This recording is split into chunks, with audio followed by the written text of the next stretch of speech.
Telemax presenta. Todos los seres humanos vamos por una vía libre. Lo importante es elegir el camino correcto. Comenzamos.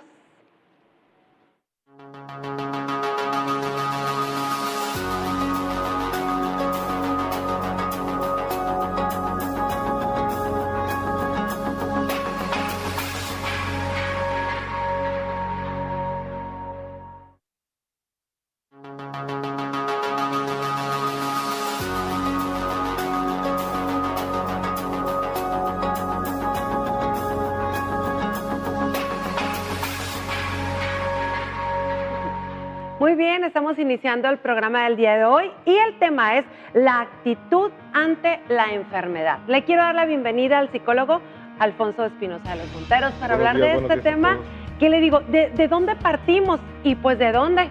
Ahora sí que desde el principio, desde que nos dicen, tienes tal enfermedad. ¿Qué les parece si vamos a conocer, Alfonso, tantita información y regresamos? Mantener una actitud positiva es beneficioso en cualquier aspecto de la vida. En el caso de tener que afrontar una enfermedad grave, lo es todavía más. Cualquier persona tras ser diagnosticada de una enfermedad ve por un instante cómo su vida se trunca. Su mente empieza a ser bombardeada por millones de preguntas y sus emociones empiezan a emerger de forma incontrolada. Hoy en el programa Vía Libre, el tema es la actitud ante la enfermedad. Bienvenidos. Ay, no, qué interesante la información. Y bueno, Alfonso, empezamos, traes síntomas, vas al doctor, algo sale y ese algo es un miedo horrible. Hay gente que no abre ni los estudios, ni la radiografía, ni el ultrasonido, ni nada, para no enterarse ni ver un punto de observación, porque luego te vas al internet y bueno, se hace más grande la cosa. Pero estamos frente al doctor y recibimos el diagnóstico, que es negativo, ¿no? En este caso. Sí, el diagnóstico todos sabemos que se elabora a través de la manifestación de los signos y los síntomas que los pacientes presentan o manifiestan al doctor, ¿no? Hay una diferencia muy grande entre lo que es un síntoma y lo que es un signo, ¿no? Los signos son aquellos que podemos observar, que podemos ver y que se manifiestan de una manera clara y objetiva, ¿no? O sea, tengo roja la piel, tengo erupciones, estoy vomitando, tengo fiebre, es algo que se puede medir, se puede observar. Esos son signos de que hay algo que no está bien o que está, digamos, desequilibrando nuestra homeostasis, ¿no? El equilibrio que el cuerpo tiene, ¿no? Y el síntoma es más psicológico, o sea, es más subjetivo, o sea, siento que me va a estallar la cabeza. Ay, parece que me conoces. Sí, o siento que me va a explotar. Siento algo, como que algo me quema la boca del estómago. Esos son síntomas, Siento ¿no? que algo me oprime el pecho. Exactamente. Siento que los hombros, ay, ando cargando algo así, no sé. Sí. Cuánta cosa que uno... Así es, entonces esos son síntomas, ¿no? Inventa. Entonces uno va con el doctor y le manifiesta los síntomas y los signos. Y en base a los síntomas y los signos, los doctores elaboran su diagnóstico, ¿no? Ahora, los diagnósticos obviamente es fundamental, ¿no? El principio para una buena atención es un buen diagnóstico. Cuando no se tiene un buen diagnóstico, pues lamentablemente podemos incurrir en errores de tratamiento, ¿no? Pero con un diagnóstico claro y un diagnóstico asertivo, obviamente es mucho más fácil poder tratar la enfermedad, ¿no? Ahora, como bien dices tú, desde que René Descartes dijo, pienso, luego existo, separó lo que es el cuerpo de la mente, ¿no? Entonces, a él se le atribuye, de cierta manera, el nacimiento o el surgimiento de las enfermedades psicomáticas, o sea, lo que vienen siendo las enfermedades psicológicas que manifiestan sintomatología en el cuerpo, ¿no? ¿Por qué? Porque hay una relación mente-cuerpo, ¿no? La mente afecta al cuerpo y el cuerpo también puede afectar la mente. ¿Cómo qué enfermedad, ¿no? Nomás para...? Mande. ¿Qué enfermedad, por ejemplo? Bueno, estamos hablando de que todas las enfermedades pueden tener un origen biológico, sí, que es lo que llamamos el origen endógeno, pero también pueden tener otros factores que son exógenos, que son por nuestra relación, nuestra interacción social con la mente, que es, por ejemplo, los dolores por lo regular de espalda, los corporales, los dolores de cuello, e inclusive hasta las enfermedades muy común, las enfermedades de la piel, ¿no? Que pueden ser de origen psicológico, no necesariamente por una afectación biológica. El estrés. Lo que llamamos Así, ¿no? estrés, ¿no? Pum, Sí, todo nuevo. lo que llamamos estrés. Ahora, hay que recordar que estrés se le llama a lo que entendemos nosotros por la presión de los factores externos. El trabajo, el tráfico, Economía. económicos, exactamente. Ujú. Pero también existe lo que llamamos la presión interna que yo mismo me genero a raíz de todos esos pensamientos que voy generando de perfección, de querer ser, de autoexigencia, que salen no de una presión exterior, sino de una presión interior, interna que yo me estoy poniendo, ¿no? Que yo manejo. Que yo manejo, exactamente. hago. Entonces son dos tipos de presiones en las que los seres humanos nos movemos constantemente, ¿no? La que viene de afuera hacia adentro y la que sale de adentro hacia afuera, ¿no? Ujú. Entonces son dos tipos de presión, pues que día a día la vamos viviendo, ¿no? Y que muchas veces no elegimos la mejor manera de resolverla o de enfrentarla, ¿no? Y la hacemos más grande. Y la hacemos más grande, Todavía, ¿no? Sí, ajá. así es. Entonces, perdón, tenemos que, nos dan un diagnóstico. Ujú, Cuando ese diagnóstico no es favorable, ujú. se presentan varias situaciones. Primera, como bien dices, el miedo. Ajá. El miedo a Miedo. que lo que me pueda pasar, a las circunstancias, a lo que estoy no solamente enfrentando, sino que las consecuencias que quizás ya se salen fuera de mi control, cómo es que voy a hacer con mis hijos, voy a tener que dejar el trabajo, cómo lo va a tomar mi jefe, exactamente, o sea, cuánto me va a costar, en fin, sentimos que el cielo se nos junta con la tierra, ¿no? Entonces en ese momento se empiezan a generar miedos, y no solamente miedos, sino que al mismo tiempo coraje, ¿no? Coraje, la ira, ¿no? Sobre todo la ira de que vamos viendo, por ejemplo, el resfriado nos tumba, nos da un coraje saber que no nos podemos levantar, de que nos tenemos que cuidar, de que no podemos comer lo que queremos, en fin, entonces empezamos a sentir un coraje, ¿no? Entonces hay que ver realmente el síntoma, qué relación tiene con mi parte psicológica, porque es obvio que, y es claro que cualquier enfermedad tiene su sintomatología y sus signos biológicos, ¿no? Pero cuando... regresamos con eso, Sí, Alfonso, claro. a ver, para descifrarlo bien, vamos al corte, rápido.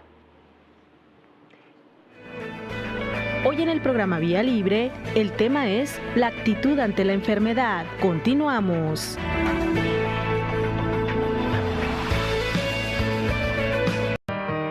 La mejor medicina es un ánimo alegre.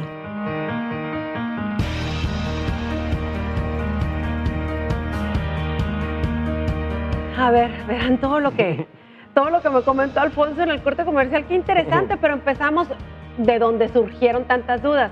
Con lo que nos quedamos antes del corte, me decías tú, un resfriado tiene algo que lo detona. Sí. Y está en nosotros. Ajá. Ujú. Ahora, hay que tener algo muy claro y ser muy respetuosos. Sí hay una relación mente-cuerpo y sí hay una relación de que las emociones están vinculadas a la enfermedad, pero no por eso vamos a descuidar lo que es la relación biológica y los tratamientos, ¿no? Tenemos que estar muy conscientes de que los tratamientos funcionan y que la atención médica oportuna es indispensable, ¿no? Pero también estar conscientes de que nuestra parte emocional, así como puede influir para que la enfermedad se alivie de una manera más, digamos, apropiada, más rápida, también nuestros pensamientos pueden influir a que la enfermedad progrese o se estanque, o todavía lo que es peor, los síntomas se vuelvan más pesados de lo que en realidad deberían de ser, por decirlo de una manera, ¿no? Entonces, hay que ver muy claramente qué es lo que está detonando mi enfermedad, ¿no? ¿Por qué? Porque como dicen la mayoría de los psicólogos y coinciden, todo síntoma me está comunicando algo. Y ponen un ejemplo muy simple. Por ejemplo, cuando yo voy manejando mi carro y de repente se aparece un foco rojo, se prende en el tablero, pues yo no entiendo mucho del carro, pero al final de cuentas, ese foco me dice que algo está pasando. Entonces, quizás lo mismo me pase a mí, que quizás yo empiezo a tener síntomas, pero no enten mucho de mi propio cuerpo, o no quiero entenderlo, le saco la vuelta. O son cosas que ya traigo tan de mi pasado, tan ocultas, que en el presente pues ni siquiera tengo la idea de que aquello que me sucedió hace años me está afectando todavía en el presente, ¿no? Entonces es así como un foco rojo, ¿no? Entonces el síntoma nos está comunicando algo está pasando. ¿Qué es lo que está pasando? Y es ahí donde nosotros nos debemos de centrar y averiguar, ¿no? En el sentido de que es una revelación y que hay que enfrentarla y conocerla, no quedarnos en el simple síntoma, ¿no? Entonces ahí es donde tenemos que ver qué es lo que me pasa a mí con esta enfermedad que estoy desarrollando o que se me está manifestando, ¿no? Entonces, por lo regular se asocia a que muchas de las situaciones son miedos e iras, como ya dijimos, pero que también tenemos que tener, aparte de la base psicológica, también tenemos que tener la confianza en el diagnóstico clínico, ¿no? Así es. ¿Qué es lo que pasa, por ejemplo, que nos hace pensar a nosotros o creer de alguna manera que se establecieran estas dudas acerca de que hay una relación muy fuerte de la psicología? Que hay personas que cuando no están conscientes o no tienen diagnóstico de que tienen cáncer y llevan una vida normal, nomás le dan el diagnóstico y ¡pum! Y se manifiestan todos los signos y todos los síntomas se empiezan a presentar. Entonces, el tener conciencia de la enfermedad muchas veces hace que la enfermedad misma se acreciente o que ya nosotros empecemos, como dicen muchas personas, a decretar que eso me tiene que pasar, ¿no? Y entonces eso sí está comprobado, que hay personas que nunca supieron que estaban enfermas y no manifestaron síntomas ni signos, ¿no? Y entonces sí hay una relación de con qué actitud yo tomo la enfermedad. ¿Por qué? Porque al final de cuentas yo no puedo elegir el diagnóstico del tratamiento, pero sí puedo elegir cómo voy a enfrentar el diagnóstico y el tratamiento, ¿no? Porque son dos cosas distintas. La aceptación al diagnóstico y el otro es la adherencia al tratamiento, ¿no? Porque hay personas que se resisten a adherirse a un tratamiento, que tienen mucha dificultad, que no me gusta tomar medicinas, que no me gusta esto, que no me gusta lo otro, y de alguna manera están luchando contra dos cosas que tienen que enfrentar, el diagnóstico y el tratamiento, ¿no? Pero no es fácil, o sea, no es fácil. Y es simplemente si uno, te decía yo una vez, una bolita y que sentía, no hombre, sentí que ya quería dejar herencia, ¿qué? ¿Quién sabe, verdad? Pero yo andaba preocupadísima y te envuelves en eso, ahí te quedas y te separas de todo lo demás, sin ni siquiera haber ido al doctor, pues entonces es difícil. Es difícil. Tenemos que tomarlo y a lo mejor lloras, pero pues quieres estar bien, pues haz algo. Claro. ¿No? Sí, ahora. Es un proceso, no es como que, claro. Ok, tengo eso, ok, sí que voy a hacer. No. Claro. Ahora, es un proceso. Proceso normal de sufrimiento. No solamente de sufrimiento, Marta, es algo más todavía y más fuerte que no tomemos muchas veces, no lo tomamos tan claramente o tan conscientemente como debe ser. Es un duelo. Como todo duelo, o sea, es una pérdida. ¿Por qué? Porque estoy pasando de un estado de salud a un estado de enfermedad. Estoy perdiendo algo, o sea, estoy pasando de un estado a otro, como cualquier duelo que es, paso de la vida a la muerte. ¿Sí? Entonces, en la salud de enfermedad también paso de una idea de salud a una idea de enfermedad. Entonces, la enfermedad no solamente es saber que tengo algo, sino saber que estoy renunciando también a algo. Y la renuncia es un duelo y un duelo que lleva en proceso. La ira, la tristeza, hasta poder reconciliarme y poder llegar a un acuerdo conmigo mismo. Y no en todas las personas es igual los procesos de duelos. Hay personas que requieren más tiempo que otras, pero al final de cuentas todos pasamos por los mismos pasos, ¿no? El enojo contra el doctor, contra Dios, contra quien sea, contra uno mismo. Contra uno mismo, así es. Si lo proyectamos, pero al final de cuentas, también, como dije ahorita, pasamos por dos lados. O sea, por un lado, a Dios, y del otro lado, ¿por qué a mí? O sea, si tanto me cuidé, si fui tan exigente conmigo mismo, o sea, soy la persona menos indicada para que me hubiera pasado. Pero pues, nos pasa. Todos estamos así es. Susceptibles. Todos estamos susceptibles. ¿Por qué? Porque la enfermedad y la salud es la unidad de dos polos, ¿no? Al final de cuentas, la salud y la enfermedad configuran un estado, ¿no? Fíjate, siempre digo, ¿no? Y ahorita te comenté en el corte, que no valoramos la salud que tenemos. Nos andamos quejando de una cosa, de que nos duele algo, otra cosa y demás, pero no decimos, estoy sano, que eso es lo más importante. Así Vamos es. Al corte comercial, regresamos, estamos en Vía Libre. Estás viendo Vía Libre con Marta Hinojos y Alfonso Espinosa. Regresamos.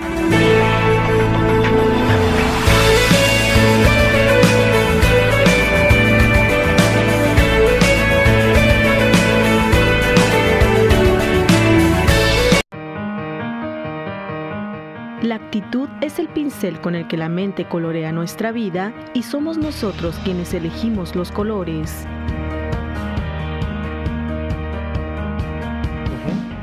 Qué bárbaro. Bueno, experiencias de vida, ¿no? Le digo, Alfonso, alguna vez a mí me dieron un mal diagnóstico y me estaba muriendo en vida a los 5 minutos. Qué feo es eso también. Sí. Por eso, como tú dices, hay que estar seguros, verificar.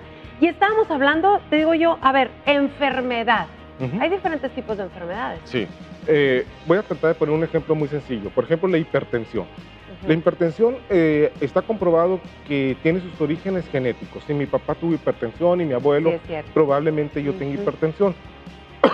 Al igual que el colesterol. El colesterol está comprobado que su origen está más en la genética que en los hábitos alimenticios, ¿no? Fíjate. Entonces, que si yo tengo antecedentes de mi familia de colesterol, las probabilidades de que tenga colesterol van a ser muy altas, independientemente de mi estilo de vida. Aunque te cuides. Aunque me cuide, Aunque te exactamente. quites, te toca. Exactamente. Entonces, también existen las que son las enfermedades por el estilo de vida. Entonces, hay personas que son hipertensas, sí, precisamente porque ya lo traen de genética. Y hay personas por el estilo de vida. Son personas que están en trabajos tan estresantes que constantemente están moviendo la presión sanguínea, que lleva un momento en que el cuerpo se descontrola, ¿no? Sí.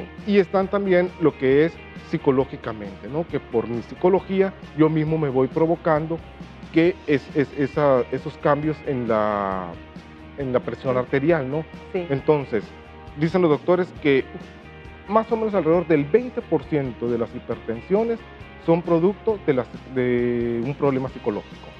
Y los demás, el 80%, es genético o por estilo de vida, ¿no? Entonces, por eso hay que ser muy claros. Tiene que ver la mente. Un diagnóstico lo tenemos que tomar con seriedad y estar pendientes de los tres. Que mi biología está afectada, de que mi estilo de vida puede estar contribuyendo y de que mi psicología también puede estar ayudando o contribuyendo a que mi enfermedad sea creciente o que los síntomas sean todavía más fuertes, ¿no? Entonces, ahí en las enfermedades tienen su correlación emocional. Entonces, cada enfermedad, como dicen, es un camino que inconscientemente yo elegí para liberar aquello que tengo reprimido, quizás problemas de la infancia, quizás alguna violación sexual, quizás algunos complejos de inferioridad de que yo me siento incapaz para poder lograr. ¿Y cómo me defiendo? Pues psicológicamente el cuerpo va creando enfermedades, depresión, etcétera, para no enfrentarlo, ¿no? Entonces, cuando tenemos síntomas o signos, siempre hay que preguntarnos, ¿qué es lo que me está pasando? Por ejemplo, en el acné en los jóvenes, se asocia mucho a que están en esa etapa de aceptación, de la propia búsqueda de la identidad, y entonces, como un propio rechazo, el cuerpo empieza a salir acné. Por ejemplo, dicen, el azúcar está muy vinculado a lo que es, el azúcar pues es la dulzura, es lo que es, digamos, la dulzura nosotros la entendemos, la comprendemos como el cariño, el afecto. Entonces, las personas que de alguna manera tienen afectación de azúcar es una necesidad de calor afectivo. El riñón, como son dos, es el único órgano que tenemos dos, simboliza lo que viene siendo la compañía, el acercamiento con otras personas. Entonces, cuando tengo problemas en el riñón, necesito preguntarme o analizar cómo está mi relación con los demás. En el hígado se relaciona con lo que es la ira, el cáncer. Por ejemplo, los problemas del corazón se asocian con problemas afectivos también. En fin, cada enfermedad va teniendo su correlación emocional, que el cuerpo dice, el cuerpo tiene sus razones, y el cuerpo lo que está mandándome es, como dije en la cápsula anterior, el órgano es el foco rojo que se prende de mi carro y que me está diciendo algo está pasando, que hay que ponerle atención y que tengo que descubrir.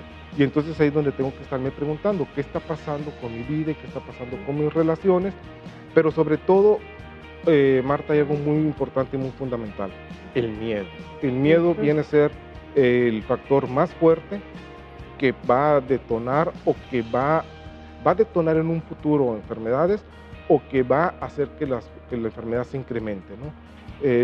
Y también lo que es la rabia y la ira reprimida, ¿no? El cerebro, todos sabemos que tiene energías, los pensamientos, las emociones son energía. Dicen que el cerebro produce tanta energía que podría encender un foco.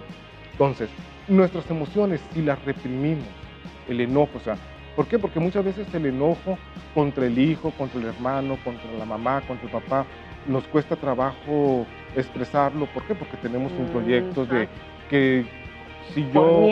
Por miedo. Caímos en el miedo en sí, regarla, o sea, ¿no? Más. Si estoy enojado con mi mamá, no es el problema que esté enojado, sino que representa para mí ese enojo. Entonces quizás representa que yo no puedo estar enojado con mi mamá porque es ser un mal hijo. Entonces no me permito enojarme, no me permito expresarlo. Y como dicen los autores, toda emoción reprimida es energía, energía que se queda atrapada en nuestro cuerpo y que va a buscar una salida, y esa salida va a ser la enfermedad. Entonces, por eso la enfermedad muchas veces es el camino para encontrarnos con nosotros mismos, ¿no? Fíjate qué tan... Sí. ¿Cuánto trayecto lleva esa frase, no? Sí, y es pero muy son emociones es negativas, nomás dime. Sí, las emociones negativas. Pues, puro bueno. No, las positivas, esas no nos cuesta expresarlas, y aparte nos dan un sentido de bienestar, ¿no? Sí. Entonces, por eso en la enfermedad es muy importante dos cosas. La primera, tratar de tener pensamiento positivo, y la segunda es mantenernos activos. Siempre, o sea, tratar de hacer lo más que podamos. Sí. O sea, porque entre más yo mismo me voy reprimiendo de que ya estoy enfermo, ya no voy a poder caminar, ya no voy a poder... No, mientras el cuerpo nos permita, hay que hacer lo que podamos hacer y estar en constante movimiento, porque eso nos va permitiendo seguir sintiéndonos útiles, seguir que estamos vivos, que estamos luchando, de que tenemos un para qué estar todavía aquí. Y sin embargo, si nos sentamos a estarnos lamentando de nosotros mismos, ¿qué vamos a hacer? Estar cayendo en pensamientos negativos recurrentes, y lo más probable es que caigamos en una depresión, ¿no? Ay, me cansé ahora con el tema, qué bárbaro, todo está en nosotros, todo mucho, está en nosotros. Ese 20% está en nosotros, así que hay que tomar conciencia de las enfermedades y no darle vueltas en la cabeza. Muchas gracias, Alfonso, por haber estado con nosotros. Vámonos juntos por esta Vía Libre.